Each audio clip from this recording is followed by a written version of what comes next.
What do Americans really think of Donald Trump? The president is having a tough time in the polls.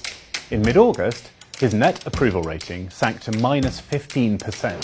That's the lowest it's been since the inauguration. Americans disapprove of Trump's handling of the economy and inflation. They're also skeptical of his immigration plans, a topic that was central to his re-election. Even support for him on crime has dropped sharply, though it remains his strongest single issue in polls. Economic anxiety drove many voters to Trump in 2024. While campaigning, he promised Americans higher incomes, full employment, and zero inflation. I will end inflation. But whoever is in the White House, Americans tend to blame for mismanaging the economy, even when things are going pretty well. Trade wars haven't helped here. Voters are not patient. It took less than 2 months in office for the president's approval rating to turn negative. President Joe Biden held on to a positive rating for just over 6 months. Barack Obama managed to keep a positive rating for nearly his entire first year as president.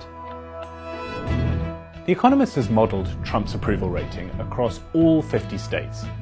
That work suggests his numbers are negative even in some places that he won comfortably less than a year ago.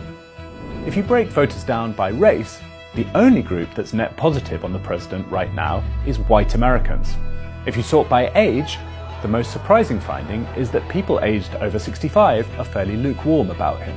They're normally a solidly Republican bloc. How much do these low ratings matter? The president doesn't need to face voters again. Being as unpopular as he is hasn't slowed him down or made him moderate. But presidential approval is one of the most important ingredients in election forecasting. We're about a year out from the midterms now. Unless his numbers recover, he's likely to enjoy just 2 years of unified control in Washington. If that happens, Democratic-run committees in the House would acquire power to investigate the Trump administration.